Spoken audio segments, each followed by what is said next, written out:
Today's conversation is sponsored by First Generation Capital Partners. You need to identify what are the actual steps forward. What are the things that I can do that are actually going to get me closer? Like, for example, writing an offer, signing an offer, and commit to doing that a certain number of times per week. You're listening to the Going Long podcast with Billy Keels, the #1 podcast for long-distance real asset investing. Welcome to the Going Long podcast. We're back once again to continue to help to educate you so you feel much more comfortable as well as confident investing beyond your backyard. I'm your host, Billy Keels, and guess what?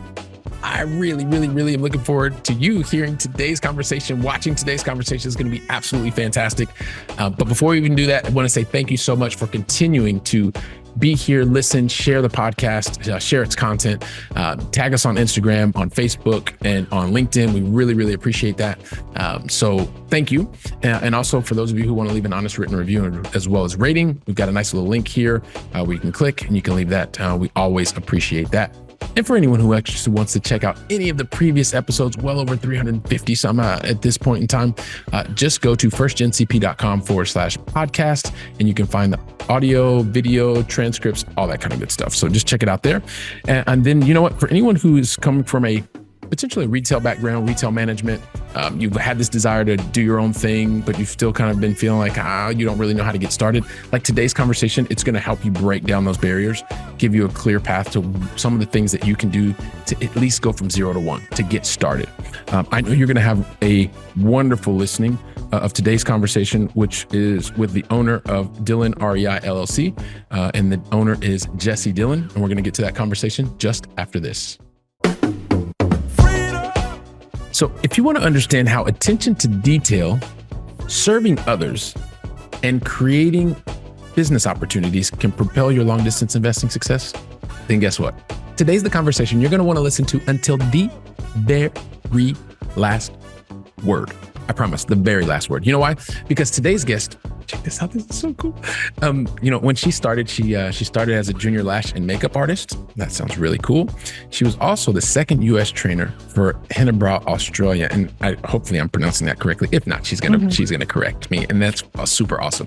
And she also owns various businesses, one of which is in beauty services. And the other, as the owner of Dillon REI LLC, it gives me great pleasure to welcome to today's conversation, Jessie Dillon. Jessie, welcome to the show. Hey, thank you so much for having me. I'm happy to be here. I am super excited for you to be here because I wanted you to bring all this business knowledge, serving others and adding value to the forefront, because there's so many people that are here that are part of the Going Long family that really want to learn from you today. So I'm excited about it. And I really enjoyed our pre-conversation as well. So you know what, Jessie, I kind of asked a couple questions, but you know what? I'm going to ask you 2 in the beginning. And you already know this. I'm going to ask you 3 at the very end as well. In the middle, I'm going to ask you a lot of questions. I just don't know how many of those questions I'm actually going to ask you. But if it's okay with you, I'd like to get started with number 1 and help us understand, where is it that you reside in the U.S.? So I live in central Massachusetts, a very tiny town that's about 45 minutes outside Boston. All right. Fantastic. So appreciate you sharing that over on the East Coast. So it's always amazing. And Jessie, I really like positivity. So hopefully you can share something with this. Well, hopefully, no, I'm sure you absolutely can share something with this. Talk to us about something positive that's happened to you or for you, the most positive thing that's happened to you or for you in the last 24 hours. Oh my gosh, in the last 24 hours? Honestly, I mean, this has nothing to do with business, but I had a really nice heart-to-heart with my stepdaughter last night, and she is a teenager, so those are few and far between. So that's the first thing that came to mind, actually. Definitely not a business win, but a personal life win. Now, and I appreciate you sharing that. And speaking from someone who has an early teenager already at home as well, yes, those moments are absolutely precious. And I really appreciate that you share something that is really related to life, not always business stuff. Like business stuff is, there's victories all the time. The things that I've found that make the most lasting impact are those experiences that we have and create with our family members. So thank you for sharing that on a personal note. And it's something that is greatly appreciated. And I also have to share a little something with you that the entire Going Long family already knows about me. I'm a recovering perfectionist, which means I try to do things that sometimes are a little bit outside of the realm of, probability, high probability, meaning like telling your entire backstory. And I don't know if it was like 2 seconds or 2.5 seconds, something like that. That was never going to happen because you've done too much. You've impacted too many lives positively. And so I'm going to ask you for your help, Jessie. Can you please tell your backstory in your own words? Take as much time as you want, by the way. I'm just the host, so I have to kind of condense it. But since you're our special guest today, you can take as much time as you need. And if you could also help us out with one other thing. As you're telling us your backstory, if you could also dig into some of the major decisions that you've made to get to this point in your journey, and then we'll see how you and I continue to add value and carry on the conversation. Yeah, definitely. So leading up to 2017, I was working for a big box beauty retailer. I was super passionate about what I did. I educated clients and staff on beauty products, skincare products, how to use them, client service, and everything on the business end as well. I loved what I did, but ultimately it did boil down to being a retail management position. So all of the negatives that come with that, I was dealing with, not the best hours, not the best pay. And it really started to feel like a dead end, which was a little heartbreaking because I was really passionate about it for a long time. But come 2017, I had one crazy summer, and a lot of the decisions that led me to where I am now were a product of that. So all in one summer, I got engaged, I moved twice, I got married, I became a full-time step parent overnight, I totaled my car and had to buy a new one. I started a new career path and started to make my escape plan from retail management. So this was all over the course of like 2 months. Wow. And I really realized that, the career that I had just was not going to cut it now that I had a family, and it just didn't fit my lifestyle anymore.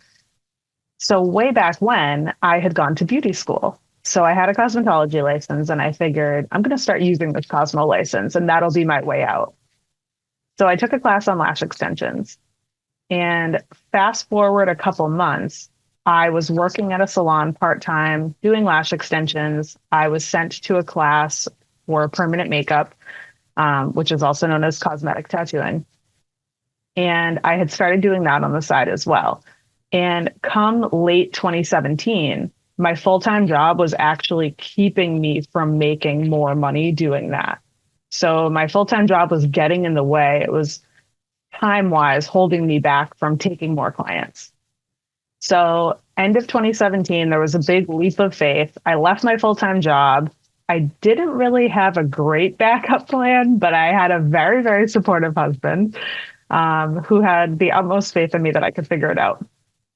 And skipping ahead now a couple more months, I was renting part-time at a permanent makeup salon. I was doing 2 jam-packed days a week, working on my business when I was not in there.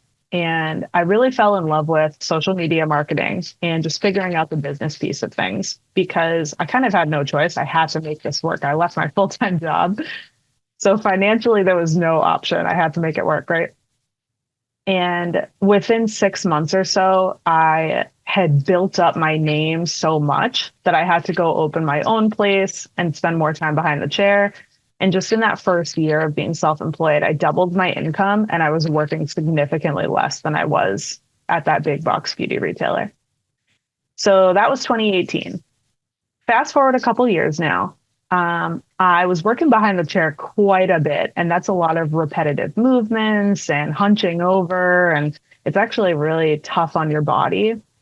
So I was starting to have a lot of body pain that nothing was helping, and it just made me realize I can't do this forever. And it's funny to think that when you're like mid-20s, but I knew that there was going to come a time where I physically couldn't do it anymore. So I actually fell down the FIRE rabbit hole. So for anyone listening who's not familiar, it stands for Financial Independence, Retiring Early. Most people who are part of the FIRE community, they aggressively invest in index funds to retire early. And I was making more money every month than I needed by far because I was used to living on that retail management pay. So I was investing about 70% of my income in index funds. But I did the math and realized it was going to take me 11 years to retire in doing that. And I knew I couldn't keep it up for 11 years. So one podcast led to the next, and I heard a real estate investor talking about how you could achieve FIRE in more like 2 or 3 years with real estate if you play it right. So I thought to myself, well, I figured out this whole business thing. I could probably figure this out too, because 2 or 3 years sounds a lot better than 11. And this was only 2 years ago that I heard that podcast. So I spent a couple months after that just becoming a student of real estate investing. I listened to every podcast, read every book. I did the boot camps and the coaching calls. And after a couple months of everything starting to sound the same, I knew it was time to stop consuming and start actually using what I was learning. So it was 2 years ago, Thanksgiving weekend, that I started making offers on my first property. So since then, I first bought a duplex, a long-term rental duplex nearby. Then soon after, I bought a single-family short-term rental a couple hours away. Then soon after, I bought a house hack that we actually kind of double house hack it, which I can get into. It's pretty cool. Mm-hmm. And then soon after that, I realized I was tapped out because I bought 3 properties in an expensive market all by myself within 9 months. And I kind of thought I failed along the way somewhere. I was like, I feel like you're not supposed to run out of down payments for some reason. But I went to BPCon and I had this big realization that it was kind of a rite of passage. Like it was a point that everyone gets to where it has to become a team sport, which I was resistant to because I had built a beauty salon myself.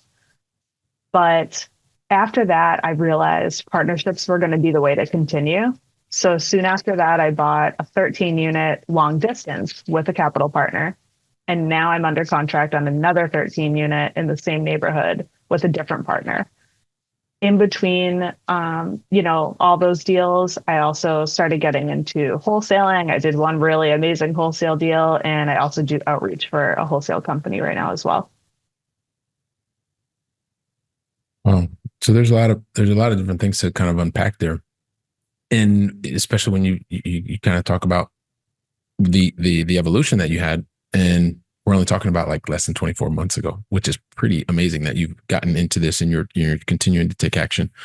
But I guess one of the things so you mentioned when you were getting started, like the reason that I just want to make sure that everybody understands this and what you're talking about. What drew your attention to I'm going to call it the real asset space, right? The real estate space is you kind of got involved in this movement. This movement said it was going to take X amount of time.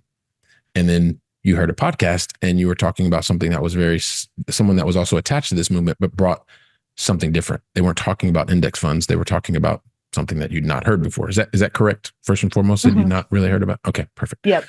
So what was it about when you heard this? Because I think my first reaction would be like, well, that's too good to be true, because it's like 1/5 of the amount of time that they were been telling me whatever they're telling everybody else. So how does this actually work? So aside from the time thing, which I'm sure attracted you there, what were some of the feelings that you had inside that were thinking to yourself, nah, this is too good to be true. Like this can't possibly take only 1/5 of the time to get to the same result? I mean, I knew if it was going to be easy, then everyone would be doing it. So I knew going into it was not going to be an easy journey. But I kind of just had if this guy can do it, why wouldn't I be able to do it moment? And a lot of people had told me that what I was doing with my salon would also be impossible. A lot of people were expecting me to fail with that because I didn't have, experience starting a business from scratch. I didn't have experience with marketing. And truthfully, when I left my full-time job and I started going all in on my beauty business, we had pretty much no savings. We were incredibly paycheck to paycheck. Mm-hmm. I think that was a gift because there were no golden handcuffs. But another thing about that podcast that really resonated with me and kind of pushed me in that direction was that there was nothing special about this guy. I can't even remember who it was, but he was the first to say, I'm not the smartest person. I'm not wealthy by any means. I definitely was not when I got started. And like many people, I had in my mind that you had to either come from a family who was in real estate investing, or you had to just be super, super wealthy and old to get into it. And I especially never really heard any women talking about doing it. So I just had a moment listening to that podcast where I was like, you know what, if I did this other really hard thing, I think I can do this new really hard thing too. So I appreciate that, because it's putting in perspective, like it's something that you'd already done before. Like the odds were against you and people said that, hey, listen, this was going to be really difficult. And you did it when you went from your comfortable corporate job, and then you started your own salon, right? You started your own business. Mm-hmm. And then you had this other opportunity where you could say, okay, well, odds are against me once again. I'm not like everybody else that I had this perception that was in real estate, don't have massive amounts of money, but I have grit. I've already shown it once. I'm going to show it again. In being able to do this. So you talked about, you were listening to some podcasts, you decided you were starting to take action, and all of a sudden you realized like you were hearing the same things over and over and over again. But then there comes that moment, right, Jessie? And it's, at the time you had your own salon, and a lot of people that are watching and listening, they're in their full-time corporate jobs, and many of them are in the golden handcuff situation. But something that you said that really, really, really, and no pun intended here, jumped out at me is that you said eventually you had to take the leap. A lot of people are really, really afraid to take the leap, especially when they are in that kind of golden handcuff scenario, or they've invested so much time and energy into building something else. And it's like they jumped once. Some people have never jumped because they've been in these really cushy, awesome, amazing jobs, but they know that time is running out. Mm-hmm. At the same time, you've already been there and done that. You felt what those feelings were like, but there was something that gave you the impetus to go ahead and take the leap. Mm-hmm. Talk to us about what that was, kind of what those emotions were for you, and what eventually got you to say, all right, and with my context, my life situation, this is why I decided to jump, and this is how I work through those feelings. Yeah, I mean, there's two big things. The first one is that I feel like you do just have to find a certain level of self-awareness and say, okay, here's what I've done this week. Have any of these things actually brought me a step closer to having a rental property? Mm. Like maybe I consumed a lot of information, but have I actually used any of the information? Have I contacted an agent? Have I contacted a lender? Have I signed an offer? Mm. So I think at a certain point, if you really decided, okay, I want to do this, I want to buy a rental property, I want my first one, you need to identify what are the actual steps forward? What are the things that I can do that are actually going to get me closer? Like, for example, writing an offer, signing an offer, and commit to doing that a certain number of times per week. Because, and I think as a recovering perfectionist, you would probably understand this really well. It's so easy to have this false sense of being productive when you're just consuming, but you're just keeping yourself busy and safe from the scary things that actually propel you forward, Mm-hmm. But the other piece, and I have gathered that a lot of people don't have the same experience who are married or in a partnership who are wanting to invest in real estate. My husband has always been so incredibly supportive of this venture of mine. I think that I was able to show him already with my salon that if I commit to doing something, I can figure it out. Mm. So having given him that proof of concept and then saying, okay, there's this new thing I want to do, I think we should use all of our savings on this. He just had this blind faith in me. He was like, you know what? I don't know if there's anything that you could tell me you want to do that I would think, I don't think she can do that. Because I've proved myself already, Yeah, and that's really, and that you talk about the self-awareness, because there are so many people. I remember when I got started back in the day that at the time, we had differing opinions about getting started at home, and there were moments when it was about, okay, well, how do I have these little wins? How can I show the proof? Because, as they say, the proof is in the pudding, something like that. And so being able to build up that track record, which sounds like something that you had already done prior to having the conversation, it also helps in the internal negotiations that you have in your home. And everybody's context is different. I mean, and you brought that up from the very beginning, but whenever you have those wins that you can reflect back on, it usually helps in terms of building your case to get the buy-in from the family and things like that, and your spouse in this particular instance.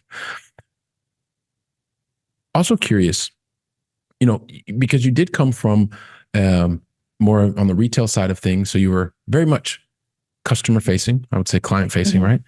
Dealing with the public and really understanding, being able to read what are the needs, desires, what are the wants, what do you have in your kit bag that you can actually provide them.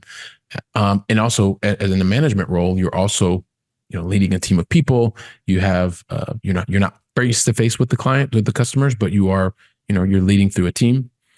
Not always easy, many times very challenging in the retail space. But talk to us about some of those experiences that you had before and how you see those previous experiences actually playing out today in the businesses that you own, and how those early experiences are also either helping you to move things forward faster, and also recognizing some of the potential challenges and being able to overcome those challenges nowadays in both of your businesses.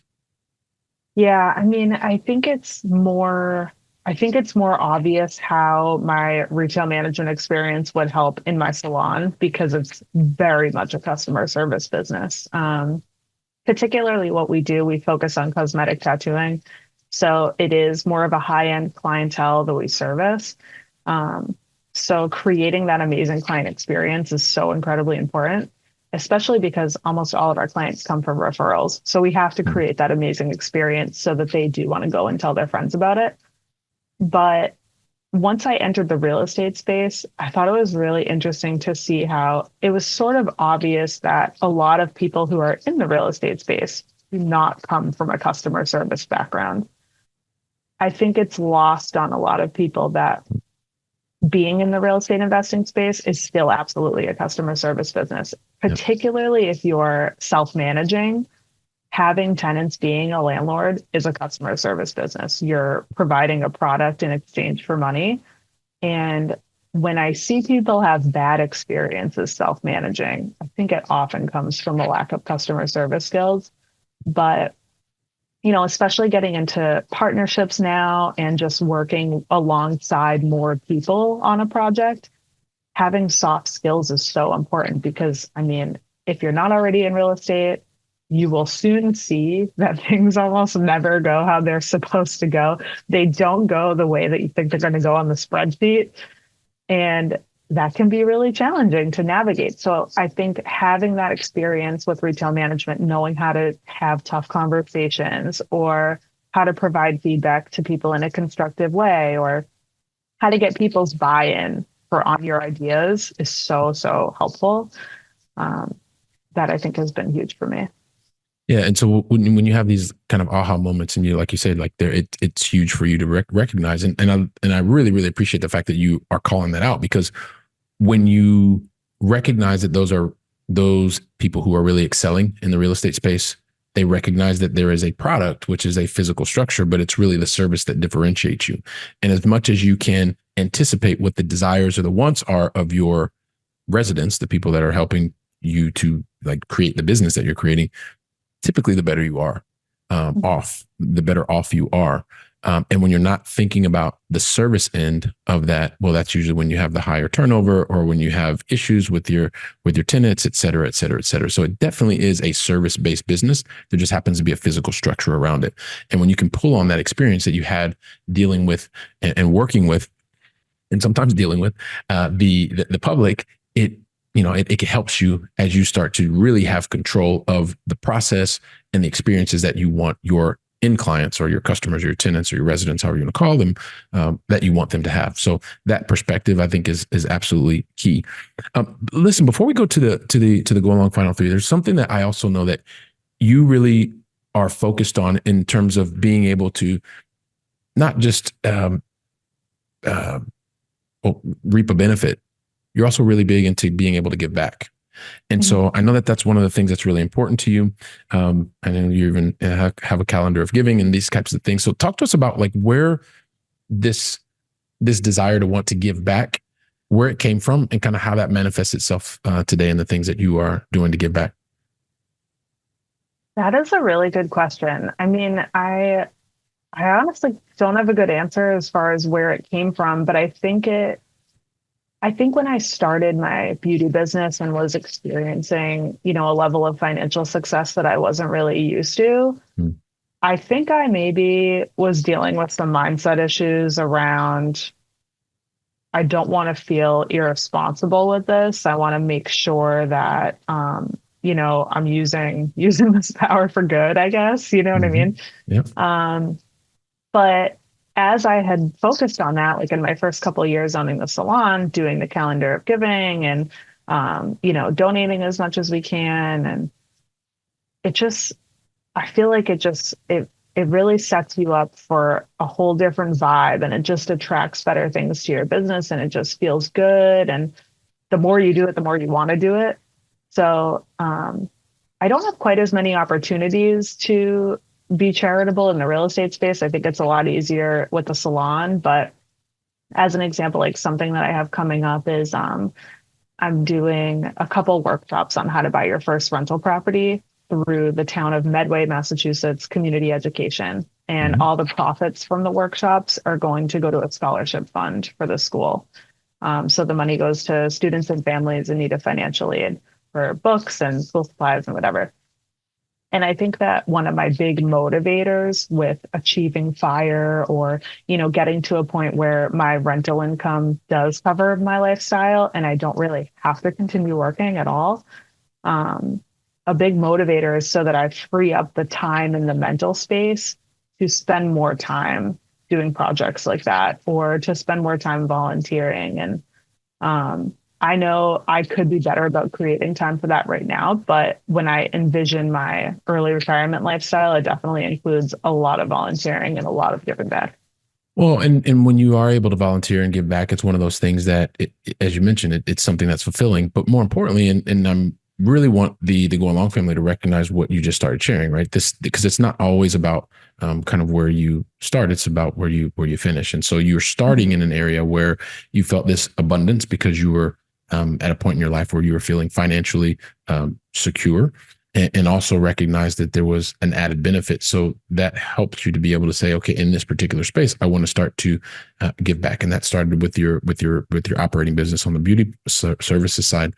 But then you're also now taking that same mindset and being able to translate it into your new business, which is helping to educate people locally and being able to do that in the real estate space. And then also giving those proceeds to a local scholarship, or creating that scholarship so that others can also benefit. So it's really interesting to see how it starts in one place. And I'm sure as you're on your path that you'll continue to be able to give back even more. So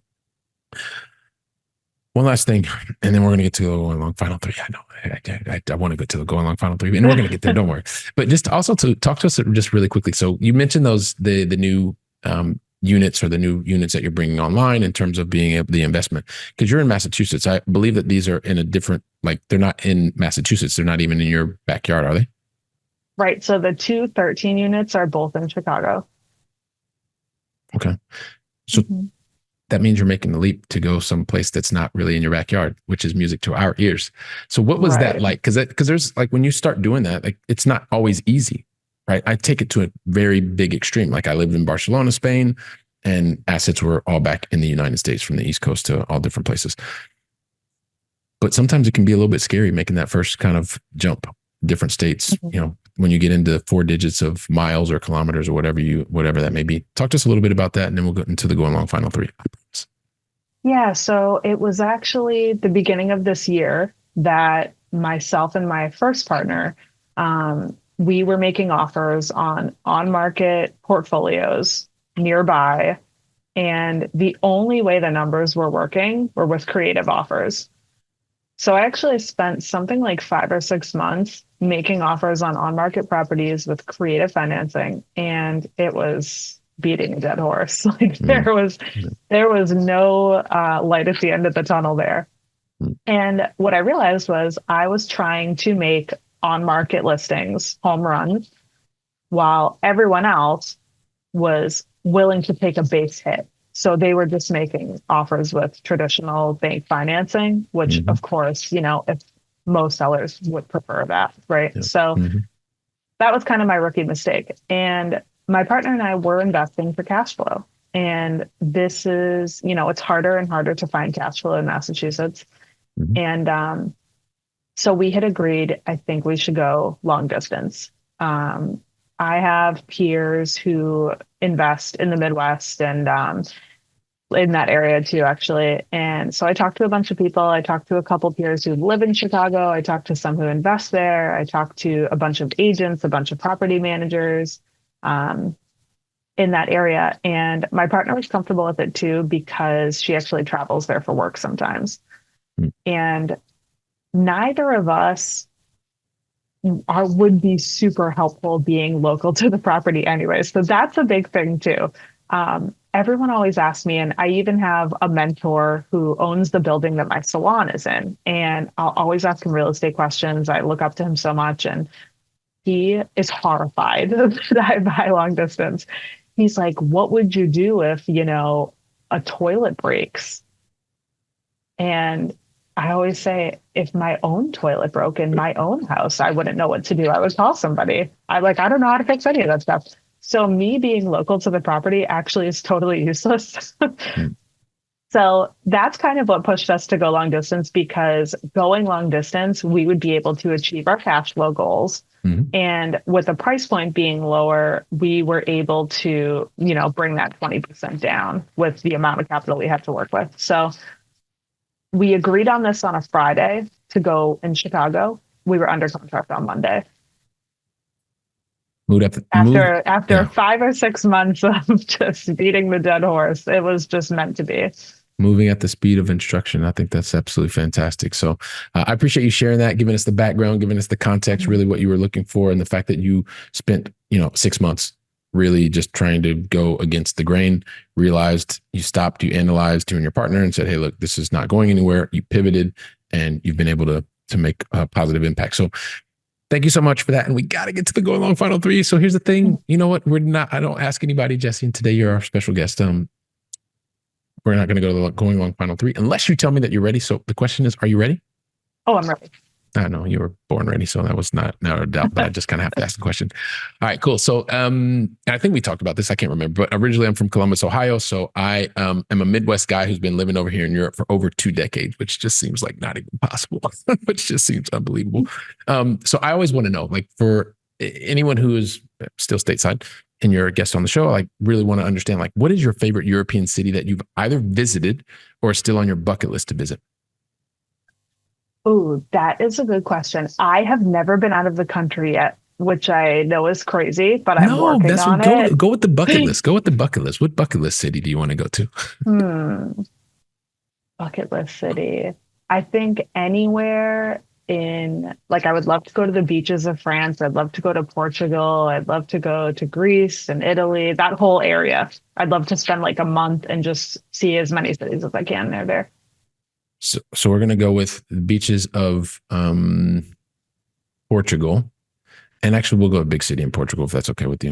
What do you think about Lisbon, starting in Lisbon? Because there's a lot going on. Yeah, sure. Okay. That sounds fantastic. good. And then from there, you can come in and you can go to Spain and you can go to Greece and you can go to Italy. You can do all those kinds of things. So that's what we'll start. We'll start there. Let me know when you're on your way over here, and we'll talk to you and the family and give you some other ideas of places to go as well. So question number 2.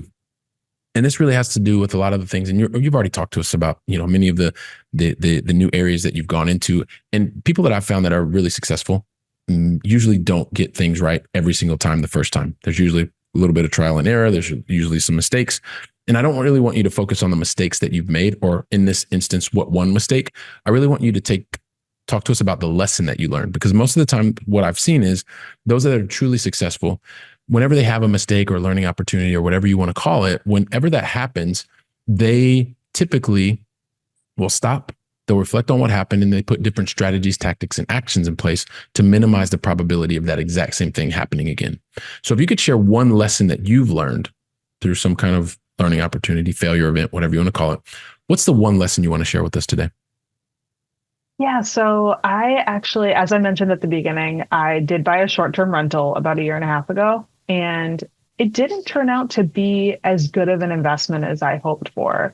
I think I was sort of a victim to the Airbnb bust. I know a lot of people have been very successful still with Airbnb, but I think the neighborhood that I bought in, or the area, was just too saturated at that time. And I think I also did not have a unique enough stay to be successful on Airbnb in this day and age. So instead of just dealing with a break even or possibly a small loss property, I actually sold it on creative financing and made out really, really well on the sale. And the lessons that I took away were that there's always a creative way out. There are always options. There are a million different exit plans with real estate.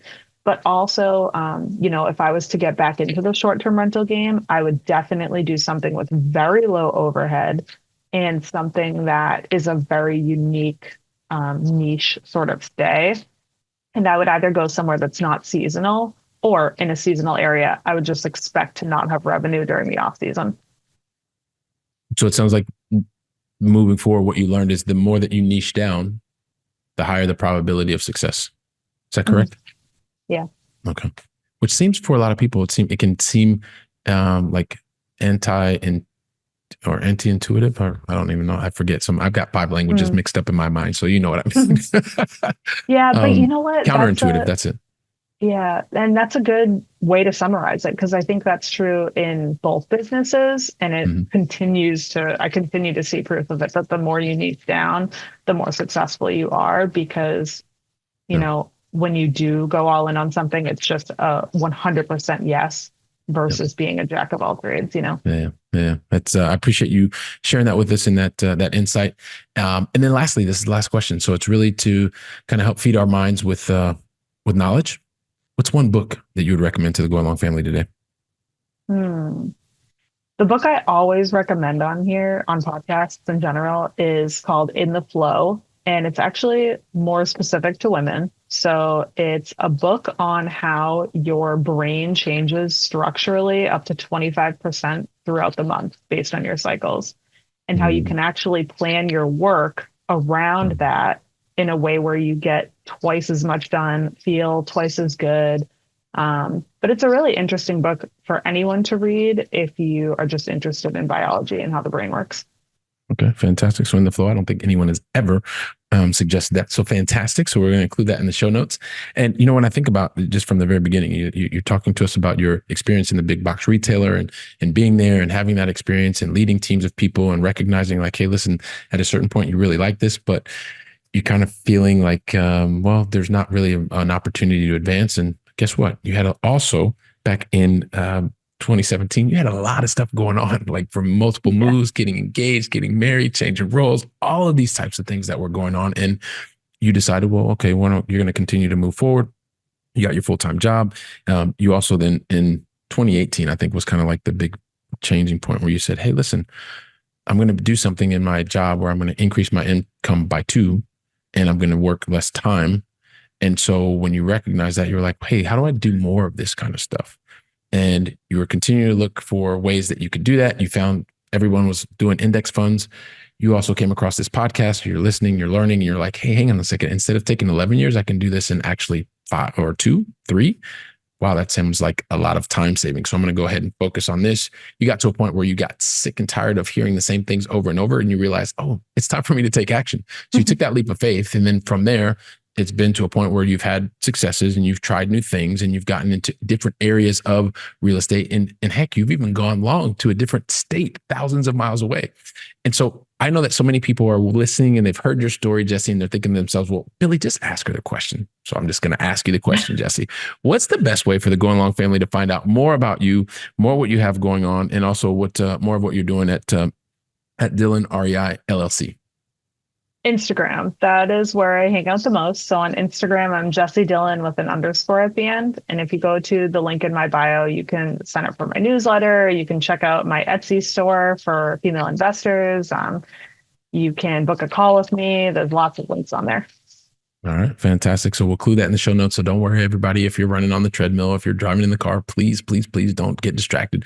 We're going to have a very simple link. You just click and it'll take you over to her Instagram where she talked about. So Jessie, on behalf of the entire Going Long family, I want to say thank you so very much for deciding to invest your time with me and with us today and for sharing your knowledge. Thank you so very much. Thanks for having me. All right, cool. Give me just like 15 seconds and I'll get you out of here. Listen, everybody, like Jessie made it like super simple. She talked to you about the different experiences she has in building businesses, coming from the retail space and making it very, very practical for you to understand. Literally take today's conversation, share it with friends, share it with family, talk about the concepts that she shared with you today. And you know what? Even reach out to her. She's just giving you a way to reach out to her. So have a conversation with her. I mean, I know she's up for that kind of stuff. She's helping, she's coaching, she's mentoring. So do that. And while you're taking action, I'll be here preparing for the next conversation. So until then, go ahead and make it a great day. And thank you very much.